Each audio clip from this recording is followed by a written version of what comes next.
নমস্কার 24 টিভিতে আপনাদের স্বাগত জানিয়ে খবর 24 কলকাতাতে আজকে বিশেষ অনুষ্ঠানে আমাদের সাথে যারা অতিথি রয়েছে তাদেরকে আমরা একে একে পরিচয় করে নেব। আমাদের সাথে রয়েছেন যুব কংগ্রেসের সেক্রেটারি ওয়েস্ট বেঙ্গলের সমীর আলমজি, আর আমাদের সাথে রয়েছেন उत्तर कोलकातार बीजेपी कमिटिर सदस्य सत्यनारायण पांडे जी। नमस्कार दुजन के आज के हमारे अनुष्ठान, दोनों को आज हमारे चैनल के इस प्रोग्राम में बहुत बहुत आप लोगों को स्वागत है। आज के हमारा जो टॉपिक्स है उस पर हम लोग बात करेंगे। आज का हमारा टॉपिक्स है तेल का दाम जो बढ़ रहा है, इसके ऊपर सरकार फेल है या पास है, इसी के ऊपर हम लोग आज बात करेंगे। हम सरासरी चले जाओ समीर आलम जी के। समीर जी, हम आपको 2 मिनट देंगे और 2 मिनट के अंदर आपको बताना है जो तेल का दाम जो जिस हाल से इंक्रीज हो रहा है, इसके ऊपर पब्लिक का बहुत इफेक्ट पड़ रहा है। एक तो आपका कोरोना वायरस के जरिए, लॉकडाउन के जरिए बस में उतना पैसेंजर भी नहीं ले पा रहा है, उसके ऊपर तेल का दाम बढ़ रहा है। तो इसका क्या सीधा सीधी किस तरह का असर पड़ रहा है, अगर आप बता सकते हैं थोड़ा। असल में ये कोरोना काल में तेल का खेल चल रहा है। असल ये है कि तेल का खेल है जनता को लूटने की साजिश है और मोदी सरकार पूरी तरीके से फेल है। इसीलिए आज देखिए, एक तो बंगाल में अफवाह कोरोना महामारी और लोग बेरोजगार हैं, इसके बावजूद बीजेपी को समझ में नहीं आता है, नरेंद्र मोदी जी को समझ में नहीं आता है कि लोग अपनी जिंदगी से 2-4 हो रहे हैं, देश के लोग परेशान हैं और इन्हें लोगों के साथ खेल खेलने में बड़ा मजा आता है। एक तो हमारे पास खाने के लाले पड़े हैं और ऊपर से 18 दिनों के रोज तेल का दाम हर दिन बढ़ रहा है। और एक चीज में सबसे बड़ी बात बता दूं कि जब से देश आजाद हुआ है तब से लेकर ये हिंदुस्तान के तारीख में पहली बार हुआ होगा कि पेट्रोल से महंगा डीजल हो गया। आज देखिए, डीजल से हमारे किसान, ट्रांसपोर्टिंग का मामला जितना है सब डीजल पर निर्भर है। तो ये सारा चीज जब किसान को डीजल महंगा मिलेगा, ट्रांसपोर्टिंग महंगी होगी, ऊपर से कोरोना में आप लोगों को कम लोग अगर बस में चढ़ेंगे तो सरकार को कुछ नहीं होगा। सरकार जानती है कोई भी प्रॉब्लम हो, हमें जो है पब्लिक के माथे पे मर देना है और हमें पब्लिक का पॉकेट से पैसे को किस तरह नोच के लेके आए, लूटना है। तो ये सूट बूट और लूट की आपके समय खत्म हुआ है। मैं अभी जाऊंगा सत्यनारायण पांडे जी के पास। सत्यनारायण पांडे जी, आप बताइए, तेल पे चल रहा है जो खेल, इसके ऊपर जो अभी समीर आलम जी ने बताया कांग्रेस से, आप क्या कहना चाहोगे? तेल का दाम दिन दिन क्यों इतना बढ़ रहा है? देखिए, तेल पर खेल नहीं हो रहा है, तेल जरूरत है। समीर जी को शायद नहीं मालूम है, 2013 में 1 सितंबर से लेकर 15 सितंबर तक तेल का दाम 81 रुपया 15 पैसा था, पेट्रोल का दाम। 2013 में ही सितंबर में 15 से लेकर 30 सितंबर के बीच 83 रुपया 17 पैसा था। उस समय क्या हुआ था, आज की परिस्थिति क्या है? लॉकडाउन है, लॉकडाउन में सब कुछ बंद है, सब रोजगार बंद है, कुछ भी नहीं अभी चल रहा है। उस स्थिति में हम लोग रेल पूरी तरह बंद है, रेल के सब कर्मचारियों को तनख्वाह देना पड़ रहा है, बसें, सरकारी बसें बंद है, उन कर्मचारियों को पैसा देना पड़ रहा है, सारा चीज हो रहा है। मुश्किल क्या है? हाँ, तो मतलब जनता से लेंगे, आपके पास कुछ नहीं है। समीर जी, मैं आपके पास आऊंगा, आप 2 मिनट करके वक्त दिया जा रहा है सबको। हाँ, बोलिए, बोलने दीजिए, बोलिए सत्यनारायण जी, थोड़ा जल्दी बताइएगा। आज के परिस्थिति में देश पाकिस्तान और चाइना से युद्ध के सीमा पर खड़ा है। देश में कोरोना चल रहा है, कोरोना का महामारी के समय में किट जरूरत है, दवाई जरूरत है, सभी को मुफ्त में राशन देना जरूरी है। सब कुछ होने के बावजूद अगर तेल का दाम थोड़ा बढ़ ही गया है, अगर पूरे एक मध्यवर्गीय परिवार को 500 से 1000 रुपया महीना खर्च अधिक वहन करना पड़ जाएगा, इससे लेकिन पूरे देश को कितना आदमी का भला होगा, इस पर नहीं बोल रहे हैं लोग। कांग्रेस वालों को राजनीति करना है, हर विषय पर राजनीति करेंगे। अपने समय काल को याद कर लीजिए, सितंबर 2013 में 15 सितंबर से लेकर 30 सितंबर के बीच 83 रुपया था। आज के डेट में कितना है? कह रहे हैं डीजल का दाम बढ़ गया है। वो 1-2 स्टेट में हुआ है, सब जगह नहीं हुआ है। पश्चिम बंगाल का, आप पश्चिम बंगाल में रहते हैं, देख के बताइए तो डीजल का दाम कितना है, पेट्रोल का दाम कितना है। आप लोग सिर्फ राजनीति जानते हैं हर चीज में। आज देश किस परिस्थिति में है उस पर ध्यान दीजिए और उसके साथ चलिए। राजनीति करने के लिए सारा समय आपको मिलेगा, पूरा जीवन राजनीति करने को मिलेगा। लेकिन आज चाइना, पाकिस्तान सब मुंह बाए खड़ा है युद्ध के कगार पर। हम अगर सब चीज लुटा देंगे तो 62 का स्थिति आप देश को ला दीजिएगा। धन्यवाद सत्यनारायण जी। धन्यवाद सत्यनारायण जी, मैं आपके पास फिर आऊंगा। मैं फिर से समीर आलम जी के पास जाना चाहता हूँ। समीर जी, आप क्या कहना चाहोगे? हाँ समीर जी, मैं आपसे ही पूछ रहा हूँ, बोलिए, बताइए। देखिए सत्यनारायण जी को जी पहले सत्यनारायण जी आपने कहा 2013 में तेल के दाम कितने थे? बिल्कुल सही आपने कहा। उस वक्त 107 रुपए प्रति बैरल डॉलर खरीदा जाता था, तब हमने दिया था। उस वक्त 140 था। आपको पता है डॉलर का दाम 140 प्रति बैरल था और आज सिर्फ 39 से 40 रुपए है। तो आपको ये नहीं पता, आप आधी जानकारी लेके आते हैं। आपको पूरी जानकारी होनी चाहिए। और सुनिए, तो जब ऑन एवरेज अगर पकड़ा जाए यूपीए की सरकार में, तब इंटरनेशनल मार्केट में 107 रुपया एवरेज बता रहा हूं मैं, पूरे कार्यकाल में 107 रुपये प्रति बैरल हुआ करता था। तब हमने 70 रुपए में दिया और आज जब 39 रुपए प्रति बैरल मिल रहा है, आज जब 30 रुपए में इस देश को मिलना चाहिए। आपको पता है दुनिया में सबसे ज्यादा महंगा है, दुनिया में सबसे ज्यादा महंगा पेट्रोल सिर्फ हिंदुस्तान में है और तेल। और आप चीन और पाकिस्तान की बात करते हैं। मुझे अफसोस होता है आज पाकिस्तान और बांग्लादेश हमसे ज्यादा सस्ते तेल अपने लोगों को दे रहा है। हमने सुना है इमरान खान जालिम है, वो फकीर है, पाकिस्तान के पास खाने के पैसे नहीं है और वो इतने कम में दे रहा है तेल।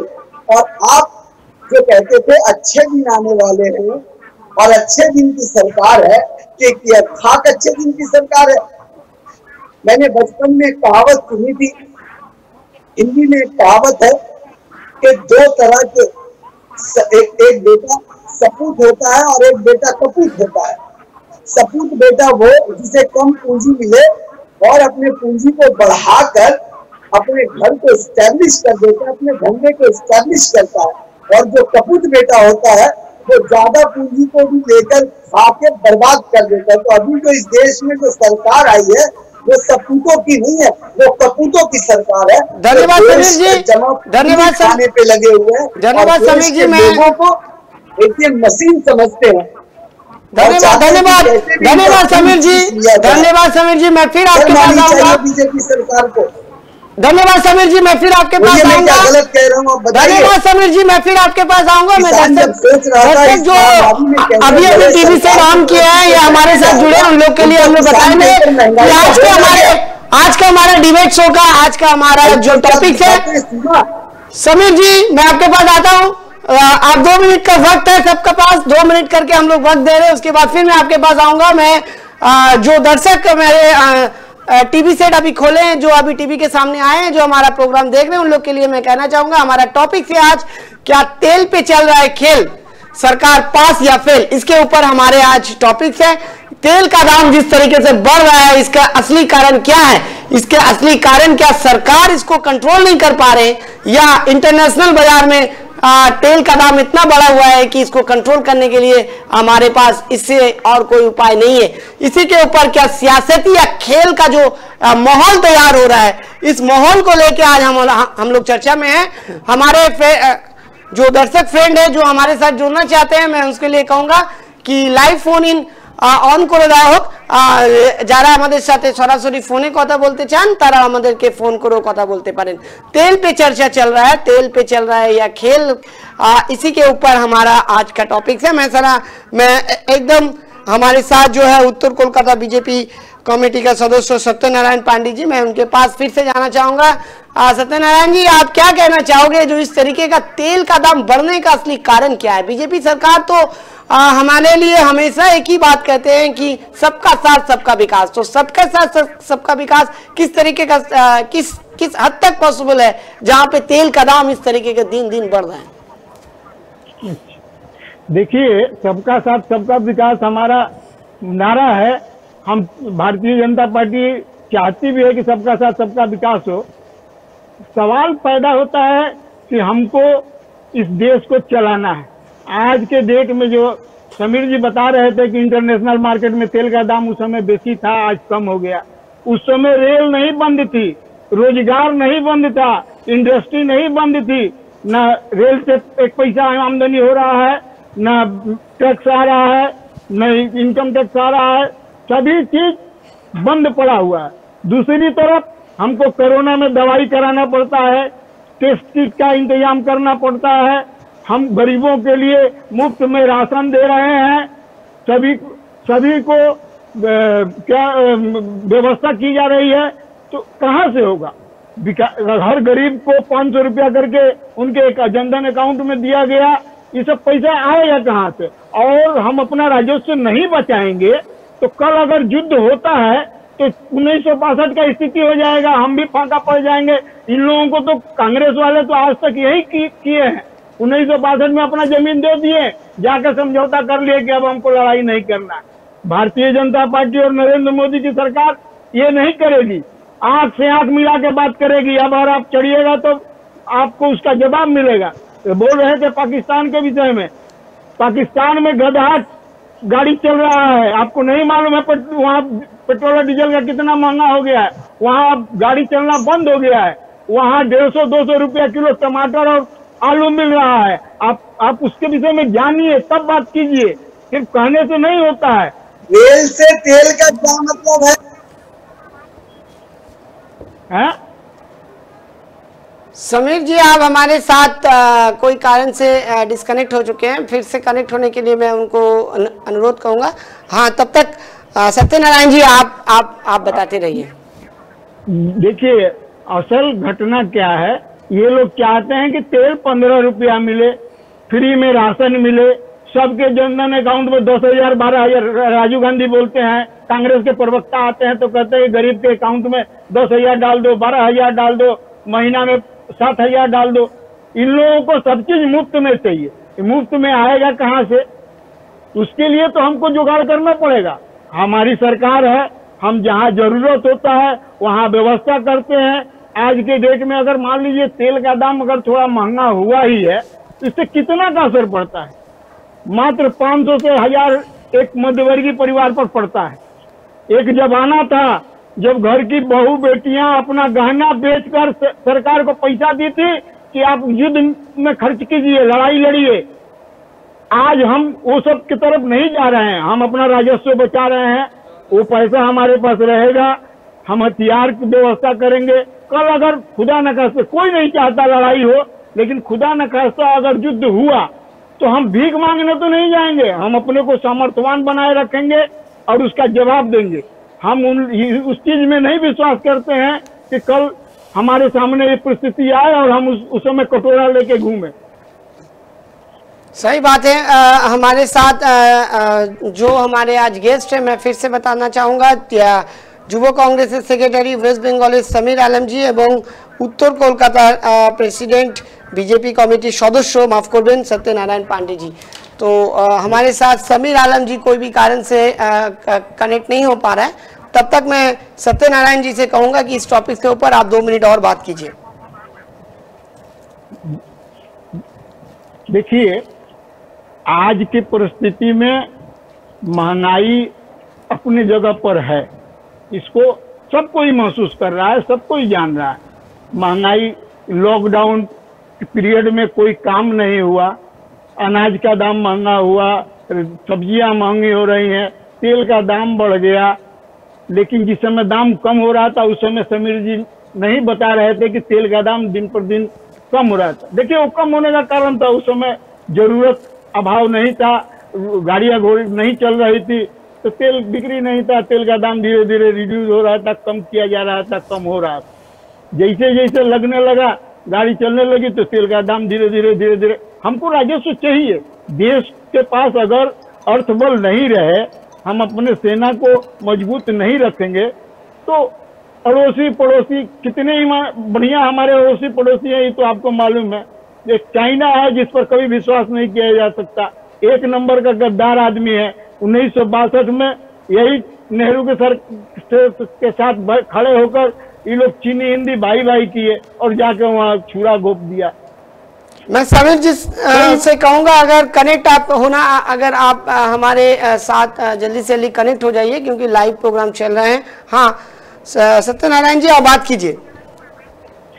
हाँ तो वही बोल रहे थे कि 1962 के लड़ाई के समय में मैं समीर जी से कहूंगा फिर से कनेक्ट होने के लिए क्योंकि कोई भी कारण से उनका कनेक्शन कट गया है। सो सत्यनारायण जी तब तक आप इस चर्चा को जारी रखिए। तो हम वही बता रहे थे कि 1962 में जब चीनी हिंदी भाई भाई कहते ये लोग हम लोगों के पीठ पर छुरा घोपा, तो आज के डेट में हम ये नहीं होने देना चाहते हैं कि इस तरह गलतफहमी में रहे, हम अभाव में रहे।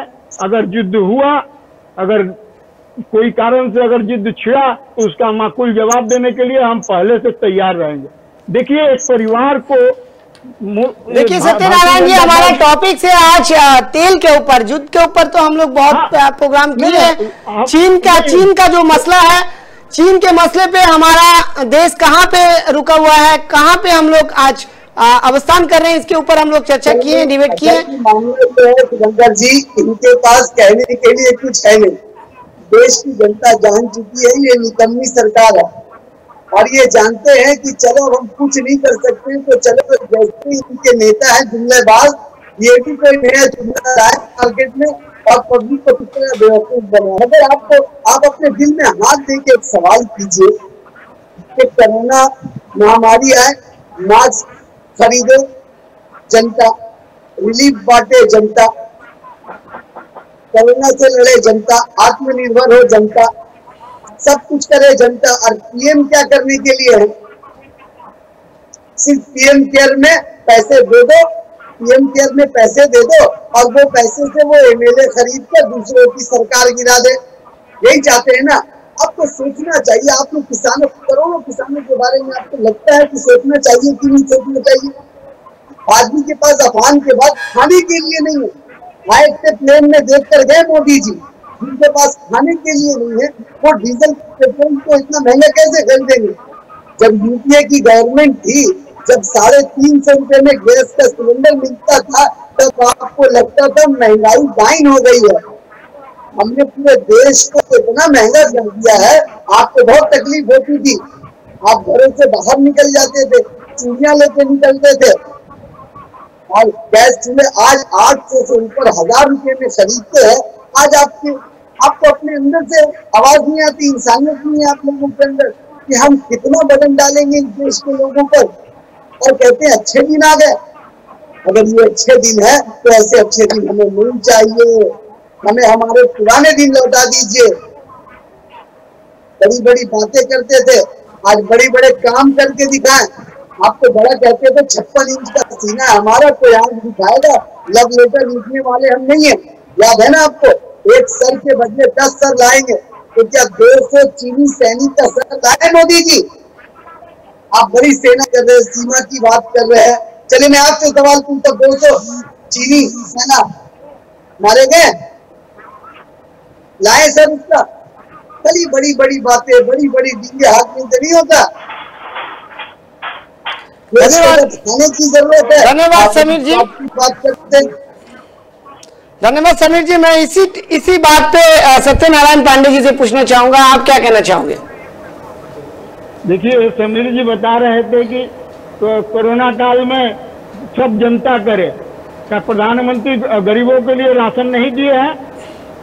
5 किलो प्रति व्यक्ति चावल दिया जा रहा है, महीना में 1 किलो दाल दिया जा रहा है। सुनिए, हर गरीब के अकाउंट में 500 रुपया जनधन में, सुनिए आपके समय में जो गैस फ्री में नहीं दिया जाता था, आज के समय में गैस भी फ्री दिया जा रहा है।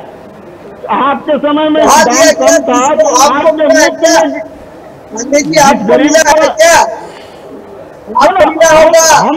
हम उसके मिला लिए होगा, नहीं गरीबों आते। को मिल रहा है। हमने तो अपना सब्सिडी भी छोड़ दिया है। मोदी जी के एक आह्वान पर हमने अपना सब्सिडी छोड़ दिया। लेकिन सवाल है कि उस गरीब को मिला, आप जो और गरीब के क्या हिमायती बनते हैं, लोगों से कहते हैं कि आप सुशी लोग छोड़ सिर्फ दो।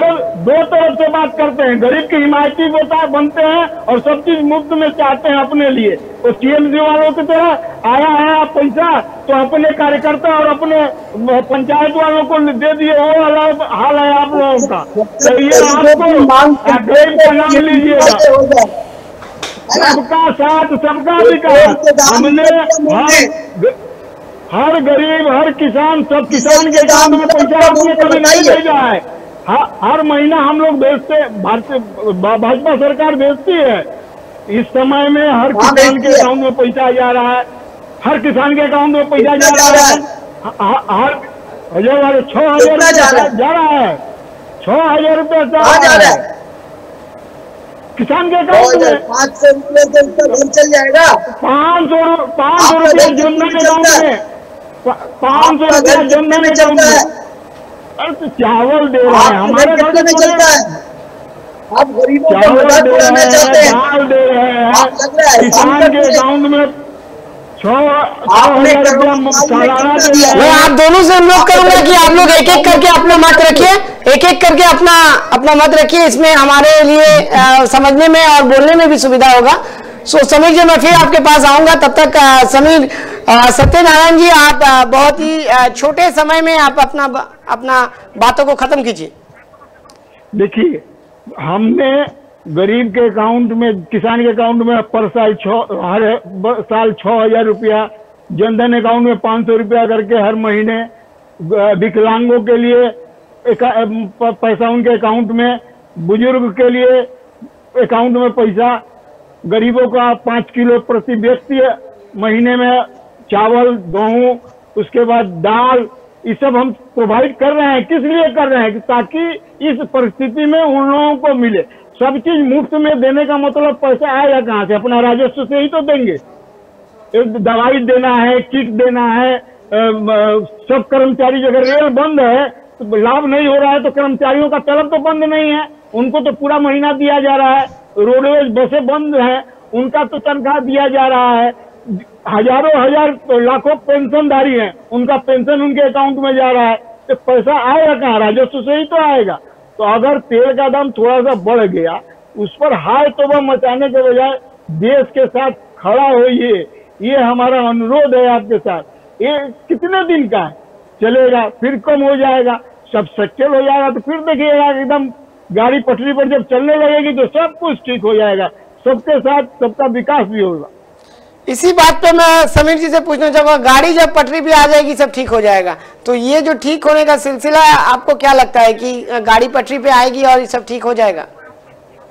देखिए, 2014 से अब तक तो अच्छे दिन आए नहीं। इनकी गाड़ी है, ये ख्वाबों की गाड़ी है, ये सपनों के सौदागर, ये ख्वाब बेचना जानते हैं। ये कैसे कैसे नए नए झूठ बेचेंगे। देश झूठ से नहीं चलता मेरे भाई। आप बताइए, आपने कहा क्या इससे पहले पेंशन नहीं मिलता था? क्या विकलांगों का जो भत्ता था वो उनको नहीं मिलता था? मैंने सरकार के पास इतना नहीं है कि वो कोरोना काल में सारा चीज आवाम के लिए। इससे ये पता चलता है कि सरकार पूरी फेलियर है। आज मुझे बहुत अफसोस हो रहा है, कोल इंडिया को बंद करना चाहते हैं, 150 रेलवे को निजीकरण करना चाहते हैं, प्राइवेटाइजेशन करना चाहते हैं। अब बताइए, कोई आदमी अपने बिजनेस को, सरकार अपने धंधे को, अपने रेल को दूसरे को कब सौंपता है?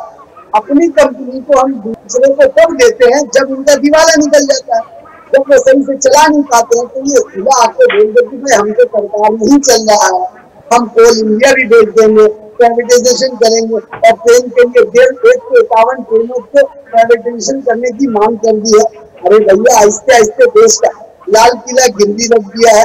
LIC को बेचने की बात हो रही है। आखिर देश का सब जमा पूंजी बेच देंगे आरबीआई से 1,75,000 करोड़ जो इसी आपदा के समय के लिए रहता वो आपने साल भर पहले निकाल लिया। अरे आप पूरे हिंदुस्तान में बहुत सारे सामान है, किसी भी एक सामान में एक चमनी कम हुआ है। 2014 से लेके अब तक हर सामान का दाम बढ़ा हुआ। ट्रेन में आप देख लीजिए प्लेटफॉर्म टिकट 3 रुपए का था, अब 10 रुपए में मिलता है, 200% ज्यादा बढ़ गया। उसके बाद सरकार का पेट नहीं भरता। याद होगा यूपीए के वक्त में हम लोगों ने 6% बनाने की बात की थी तो पूरा हाहाकार मच गया था 0.6%। और अब देखिए आप देख लीजिए राजधानी में जाती थी अब तो 3,000 में पहुंच गई है, 2,800 में, मगर महंगा इतना पब्लिक से लूटने सरकार का पेट नहीं भरता। तो मैं इसे सपूत कहूँ या कपूत कहूँ या फिर ये कहूँ ये देश की बदकिस्मती है कि ऐसा किया कि जो देश को विकास के जगह में विनाश के रास्ते पे लेके आ गया। बड़ी बड़ी बड़ी मन की बात कहते हैं मगर दूसरे की मन की बात नहीं कहते। इस देश का 130 करोड़ जनता क्या कहना चाहती है मोदी जी वो भी सुन लें, सिर्फ अपनी मन की बात नहीं करें। धन्यवाद समीर जी। मैं अभी सत्यनारायण जी से पूछूंगा कि रेल को जो बेसरकारीकरण किया जा रहा है इसके ऊपर आप क्या कहना चाहोगे? देखिए रेल का बेसरकारीकरण नहीं हो रहा है, उसे लीज पर दिया जाएगा। अगर कोई काम अगर लीज पर दे के हम उससे लाभ ले सकते हैं तो हम क्यों नहीं करें, इससे क्या नुकसान है? यही इस प्लेटफॉर्म आप चला नहीं सक रहे तभी ना लीज पे दे रहे हैं। इसके पहले नहीं दिया गया। आप लोग जो सफाईकरण के ठेका जो दिए हैं आप लोग के समय में दिया गया है कि नहीं दिया गया है? रेलवे प्लेटफॉर्म पर वाला जो अरे सफाई करने का सफाई करने का आप क्या ठेका दिया ये जानकारी काट देते हैं आप ही के समय में भेज देंगे ना रेलवे कॉन्ट्रैक्ट पर दिया जाए। आप भी दिए हैं समीर जी। आप बोलने दीजिए सत्यनारायण पांडे जी को, आप बोलने दीजिए। मैं आपसे अनुरोध करता हूं, मैं आपसे रिक्वेस्ट करता हूं सत्यनारायण जी बोलने के बाद फिर मैं आपको मौका दूंगा। समीर जी सत्यनारायण जी आप बताइए रेल को बेसरकारीकरण क्यों किया जा रहा है? आखिर में ऐसा क्या कारण हो गया कि रेल को बेसरकारीकरण किया जा रहा है? बेसरकारी के कुछ सेक्टर को दिया जा रहा है, इसलिए दिया जा रहा है कि उससे ट्रायल के लिए कि उससे अगर हमारा राजस्व आएगा, अगर उससे हमारा लाभ होगा, प्लस उसमें रेल का अपना शेयर रहेगा। ये नहीं है कि पूरा उसी को दे दिया जाएगा, उस पर कुछ परसेंटेज उसे दिया जा रहा है। उससे काम होता क्या है, सरकारी नौकरी पा जाने के बाद लोग बाबू बन जाते हैं। काम करने के लिए आएंगे, सुबह के बजे आएंगे, 10 बजे ड्यूटी है तो 12 बजे बाहर जाएंगे चाय पीने लाकर। लेकिन वही अगर प्राइवेटाइजेशन के अंडर में रहेगा तो काम तत्काल होगा, सब कुछ सही तरीके से होगा। तो वो सब ट्रायल के लिए किया जा रहा है, उसमें कोई घबराने वाली बात नहीं है कि रैली हम लोग बेच दे रहे हैं। रैली एक कांग्रेस का प्रोपेगेंडा है, अगर थोड़ा सा कोई बात होता है उसको बढ़ा चढ़ा के की जा रहा है। अभी लाल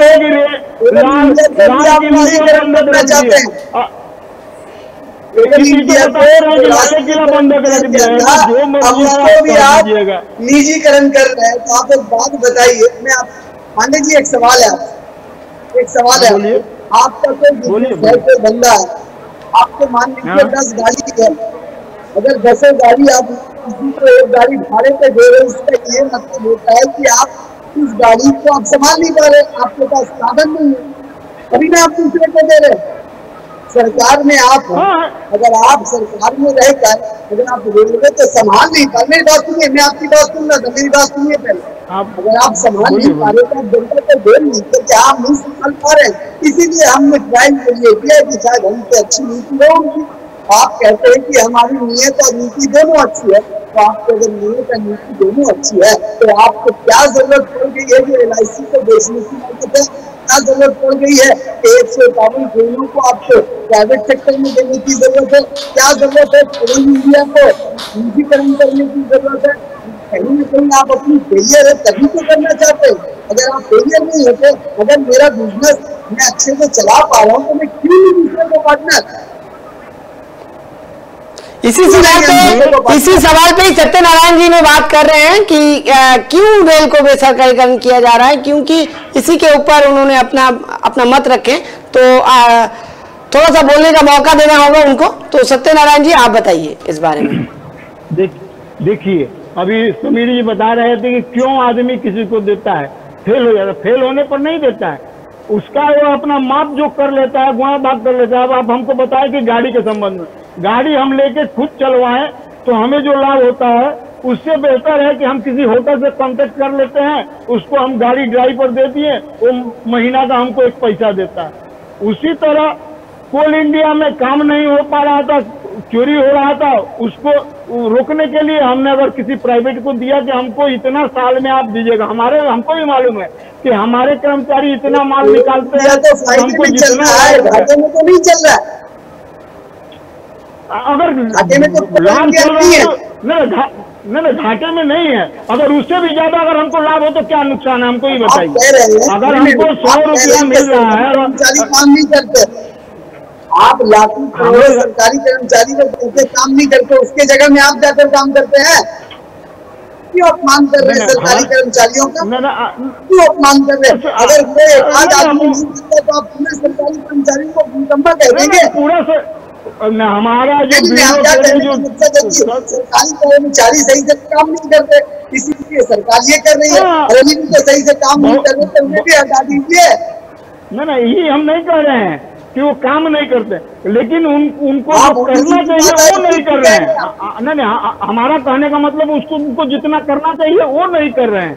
और उसी को अगर हम बढ़ा लें, अगर मान लीजिए हमें 10 रुपया लाभ हो रहा है, हम 10 रुपया लाभ में चल रहे हैं, अगर उस जगह पर हमको 100 रुपया लाभ मिले तो हमको नुकसान क्या है? तो इसके मतलब है सत्यनारायण जी, आप मान रहे हैं कि सरकार जो है जो इतना लाभ होना चाहिए वो लाभ नहीं उठा पा रही, मतलब कहीं ना कहीं सरकार चूक रही है, इसीलिए सरकार इसको बेसरकारीकरण पे अभी पहले जो इनकी व्यवस्था थी वो नुकसान के तरफ ही थी। सब चीज में घोटाला होता था। आप देख लीजिए, टेलीकॉम में घोटाला था, कोयला में घोटाला था, सब जगह घोटाला था। उस सब चीज को हम कवर करके आए। अब हमको तो उसको लाभ की तरफ ले जाना है। ये लोग तो आकाश में करप्ट लूटे घोटाला किए, जमीन में घोटाला किए और पताल में भी घोटाला किए। इन लोगों का सरकार नहीं करते आई ना, ये तो प्रोसेस है, चलेगा, उसका खोजबीन होगा, जांच होगा, मामला अदालत में आज नहीं तो कल तो होगा ही, आज नहीं कल खुलासा होगा। देखिए, आप लोगों की पार्टी के अध्यक्ष और उपाध्यक्ष आप लोगों को बेल पर है, तो घोटाला वही तो है। आपकी सरकार की जो कह रही थी हम 100 दिन में काला धन आएंगे, उसका खुलासा आज तक नहीं हो पाया।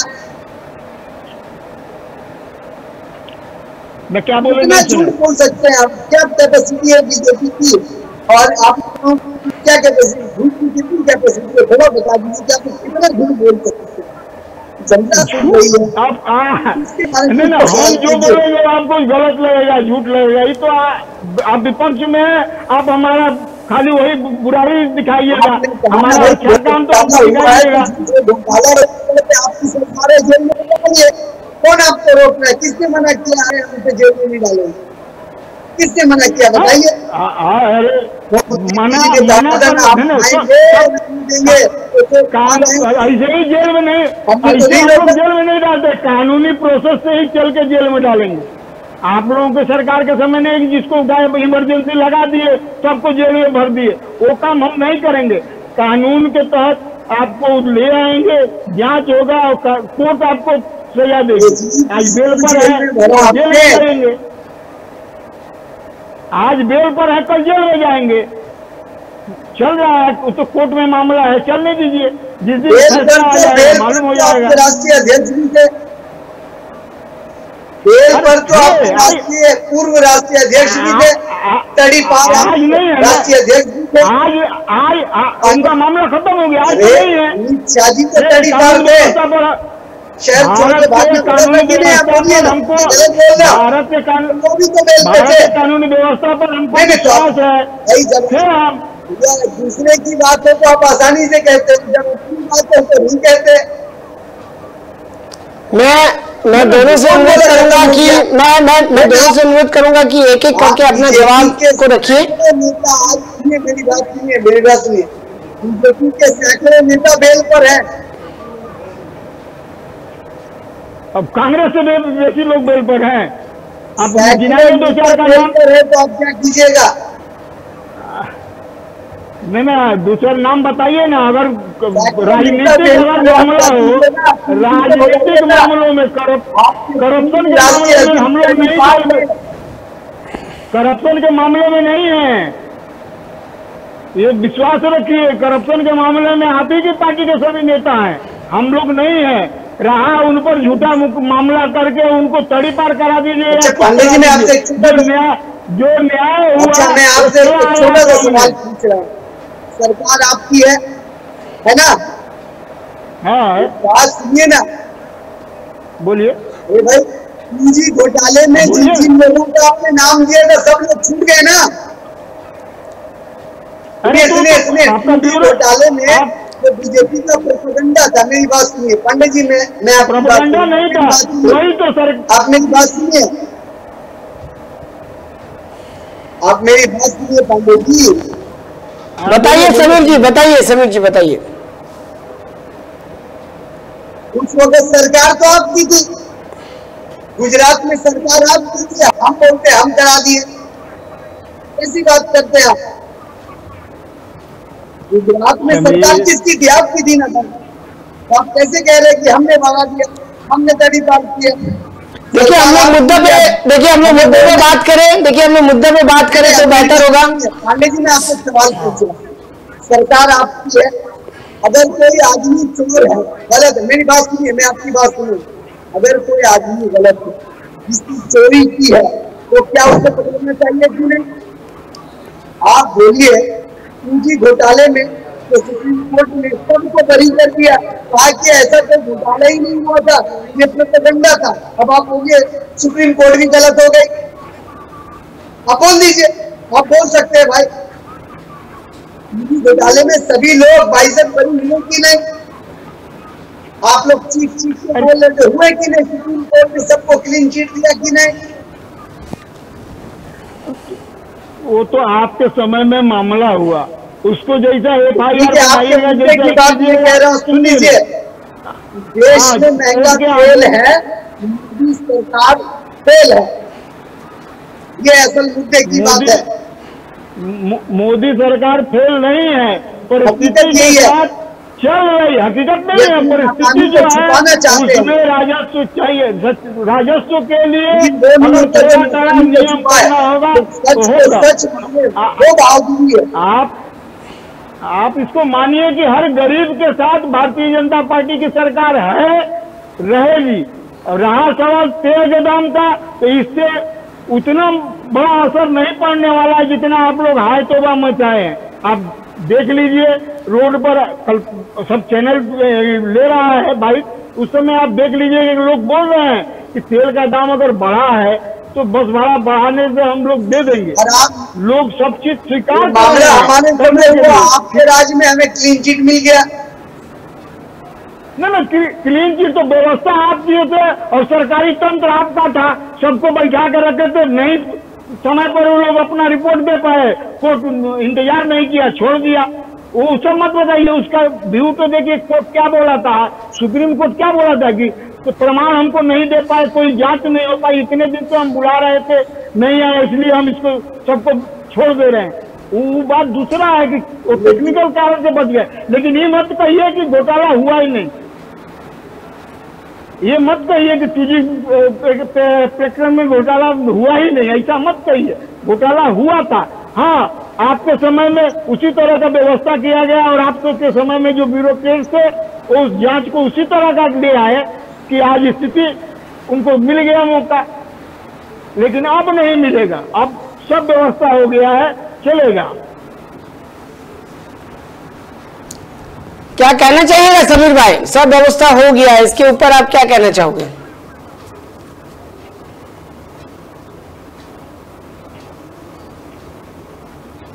सुन पा रहे हैं समीर भाई? आप क्या सुन पा रहे हैं समीर भाई? आप न लाइन शायद कट गया। हाँ, कोई भी कारण से शायद समीर भाई हम लोग को सुन नहीं पा रहे हैं, हमारे साथ कनेक्ट नहीं हो पा रहे हैं वो। तो मैं एक चीज और आपसे पूछना चाहूंगा सत्यनारायण जी, टाइम एकदम आखिर पे आ चुकी है, हम लोग को प्रोग्राम खत्म करना होगा। सो ये जो प्राइवेटकरण होते जा रहा है हर चीज पे, तो ये अगर हमारे हर जो गवर्नमेंट चीज है अगर वो धीरे धीरे प्राइवेटकरण हो जाए, तो इसमें अगर हमारे कंपनियों जो है उन लोगों को जो इतने रेल जो इतने पुरखों से चले आ रहे हैं, जो सरकार की बहुत बड़ी एक पार्ट रहती है, तो इस तरीके का प्राइवेटकरण कितने हद तक सही है, मतलब इसको किस तरीके से सरकार ले रही है? देखिए, पूरा प्राइवेटीकरण नहीं हो रहा है, कुछ एक क्षेत्र में कुछ एक चीज को लेके प्राइवेटाइजेशन हो रहा है। लेकिन क्यों उसको प्राइवेट करने पे आज नौबत आ गया है कि जो मेन चीज है, जो रेल अभी हमारे और भी जो सेक्टर है, कोल है, तो ये सब को ऊपर क्यों सरकार को प्राइवेट करना पड़ रहा है? क्योंकि सरकार अगर चाहे तो इसको और बेहतर से बेहतर कर सकता है, लेकिन इनको प्राइवेटकरण करके क्या मिलेगा सरकार को? यही तो गलती है सरकार का है। कोल इंडिया, वहां जाइए, कोल इंडिया वहाँ जो खदान से माल निकलता है वहाँ किस तरह का चोरी हो रहा है थोड़ा देख लीजिए। सरकारी तंत्र होने से यही नुकसान होता है, जो वहाँ व्यवस्था करने वाले होते हैं सभी तो लूटपाट मचाए रखते हैं। तो अगर प्राइवेटाइजेशन हो गया और वहाँ कड़ाई से वहाँ व्यवस्था होगा तो चीज राजस्व भी बचेगा और हमको उससे ज्यादा इनकम होगा। उस चीज को देखते हुए प्राइवेटाइजेशन का सब तो नहीं हो रहा है, थोड़ा थोड़ा ट्रायल में लिया जा रहा है। अगर इससे नुकसान हो समझ में आएगा, खत्म कर दिया जाएगा। परमानेंट तो दिया नहीं जा रहा है, लीज पर दिया जा रहा है, उसमें सरकार का अपना हिस्सा रहेगा। ऐसा नहीं है कि पूरा उनको छोड़ दिया जा रहा है। तेल का दाम, लेकिन आपको क्या लगता है इस तरीके का डिसीजन लेने से क्या मतलब आर्थिक व्यवस्था में कुछ सच्चलता आएगी या कुछ अच्छा हो सकता है आने वाला दिन में? हाँ, आने वाले दिन में बहुत सुधार होगा, इसी के आशा पर तो किया जा रहा है। देखिए, नया एक्सपेरिमेंट नहीं कीजिएगा, कोई झाग का सील बात। यही वामपंथी यहाँ इंडस्ट्री लगाने के लिए टाटा है, भगा दिए। आज फोटो इंडस्ट्री है पश्चिम बंगाल में, एक भी कोई यहाँ कोई उद्योग लगा, उनको भगा देने का नतीजा क्या हुआ? तो कोई चीज ट्रायल में लेना पड़ता है, देश को समाज को आगे बढ़ाने के लिए कुछ नया नया प्रयोग करना। अब वही पुराना गीत गाएंगे तो नहीं होगा, पुराना चीज को कुछ नया तरीके से करना होगा। नया जो उठ के आ रहे हैं, नया टेक्नोलॉजी आ रही है, उस तरीके से हम लोग को आगे बढ़ना होगा। अब रेल चल रहा है, इंजन वाला कोयला वाला ट्रेन तो चलेगा तो नहीं ना चलेगा, उसके लिए इलेक्ट्रिक हुआ, डीजल हुआ, फिर इलेक्ट्रिक हुआ। आज ये आ रहा है ट्रेन जापान से, जो हाई स्पीड ट्रेन आ रहा है। तो सब व्यवस्था करने के लिए तो आपको कुछ चाहिए। तो अगर उस किसी सेक्टर में अगर हम थोड़ा प्राइवेटाइजेशन करके सुधार रहे हैं, बढ़िया कर रहे हैं, तो नुकसान कहाँ है? हमको तो यही नहीं समझ में आता कि कांग्रेस को सिर्फ विरोधी, बीजेपी कर रही है इसलिए विरोध करो, विरोध करने के लिए ही विरोध करो, और ये करते करते देश के साथ ही विरोध करने लगते हैं। समीर भाई, टाइम एकदम खत्म होने को आ रहा है और हम आपसे बार बार आपसे हम लोग डिस्कनेक्ट हो जा रहे हैं। तो मैं ये कहना चाहूंगा कि अभी सत्यनारायण जी पांडे जी कहा है कि कुछ सेक्टर को हम लोग प्राइवेटाइजेशन करना बहुत जरूरी है, क्योंकि जब तक हम लोग चेंजिंग नहीं लाएंगे तब तक हम लोगों को पता नहीं चलेगा कि हम लोग अच्छा कर रहे हैं या कुछ बुरा हो रहा है हमारे साथ। तो आप क्या कहना चाहोगे, एकदम शॉर्ट में बताइएगा।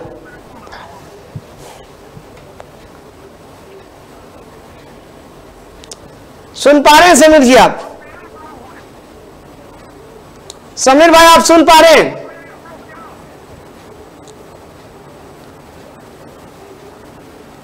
मैं माफी चाहूंगा। कोई साफ आपसे कहूंगा, मैंने पहले भी कहा, अभी कह रहा हूँ, हम मैं सुन रहा, आप मेरी बात सुन रहे? हाँ, मैं सुन रहा हूँ। जी बोलिए समीर जी, बोलिए। ये जो रेल और कोल सेक्टर को प्राइवेटाइजेशन किया जा रहा है, सरकार के तरफ से ये कहा जा रहा है कि धीरे धीरे इसके ऊपर काम होगा और आने वाला दिन में और अच्छा ही आएगा। आप क्या कहना चाहोगे? एकदम टाइम हमारे पास ज्यादा नहीं है, तो एकदम कम टाइम में आप इसको एक्सप्लेन करो। मैं देखना चाहूंगा,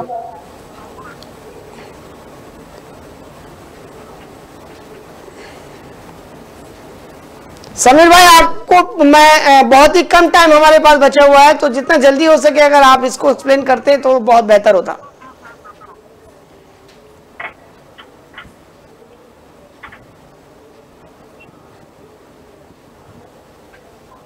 देखिए, मैं सिर्फ इतना ही कहना चाहूंगा कि मैंने बचपन से जो देखा है, जो सीखा है, कि जब कोई खुद नहीं चला पाते हैं तभी मजबूरी में किसी और को ढूंढना पड़ता है। और इनके बहुत सारे जी कहिए। जी जी, ये अपने नए दोस्तों के लिए, अपने नए दोस्तों के लिए एक नया रास्ता बना रहे हैं, चाहे वो कोल इंडिया हो, चाहे वो रेलवे हो। ये अपने किसी अडानी अंबानी किसी दोस्त को वो दे देंगे जिनसे इन्होंने वादा किया है। देश की जनता जाए भाड़ में, इससे इन्हें कोई फर्क नहीं पड़ता। तेल का दाम आसमान छू जाए, ये कहते कोई बात नहीं है। और जब दूसरे सरकारों में अगर तेल का दाम बढ़ता है तो ये हाहाकार मचा देते थे। आज मुझे समझ में नहीं आता, एक इंसान होने के नाते पांडे जी, सिर्फ आप ये मत सोचिए कि आप बीजेपी के एक नेता हैं, आप ये सोचिए इस देश के एक नागरिक है। उस नागरिक के हिसाब से सोचिए। आपको पता है कि आज जो कोल इंडिया में बीजेपी समर्थक जो यूनियन थी, वे जो भी बीजेपी के खिलाफ खड़ी है, आज आपको पता करना पड़ेगा जो आपकी सहयोगी यूनियन थी वो आपके खिलाफ है। कहीं ना कहीं आपसे तो बहुत बड़ी गलती हो रही है और देश इसका हिसाब आपसे जरूर लेगा। ये मत सोचिए कि मोदी जी ने ये कहा था कि हम तो फकीर आदमी है, झोला उठाएंगे और निकल जाएंगे। उस झोले को पकड़ के इस देश के 130 करोड़ लोग आपको हिसाब लेंगे, ऐसे आपको जाने नहीं देंगे हम। ये बात याद रखिएगा।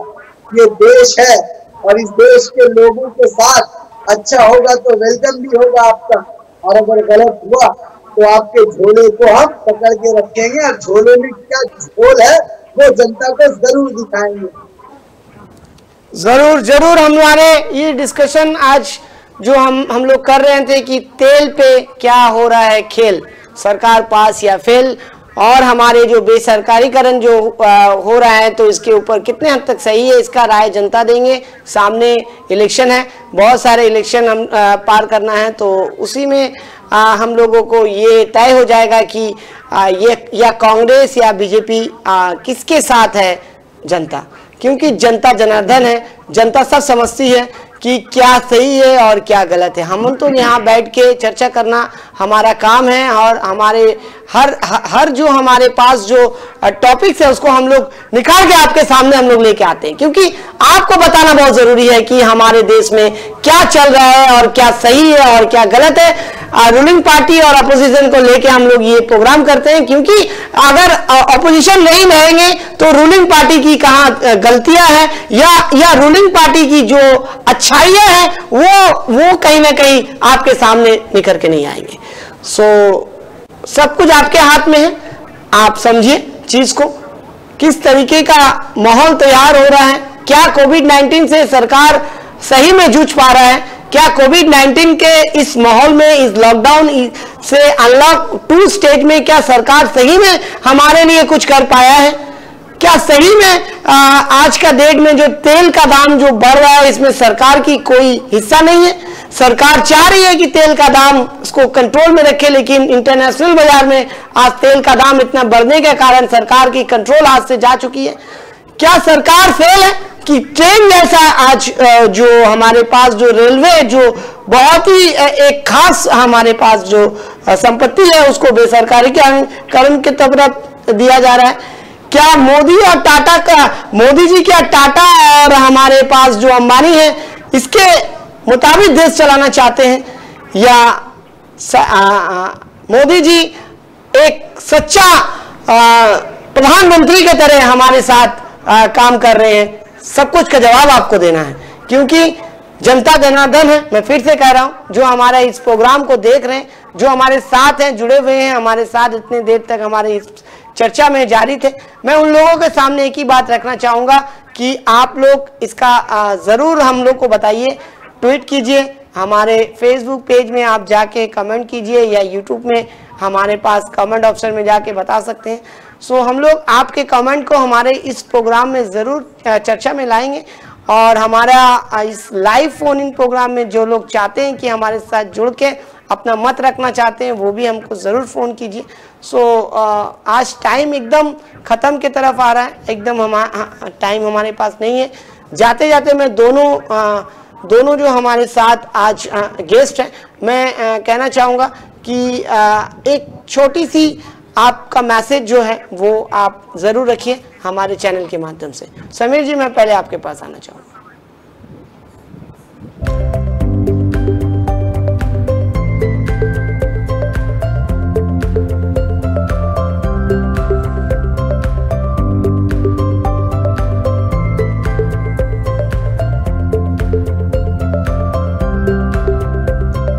শেষ করবো তো।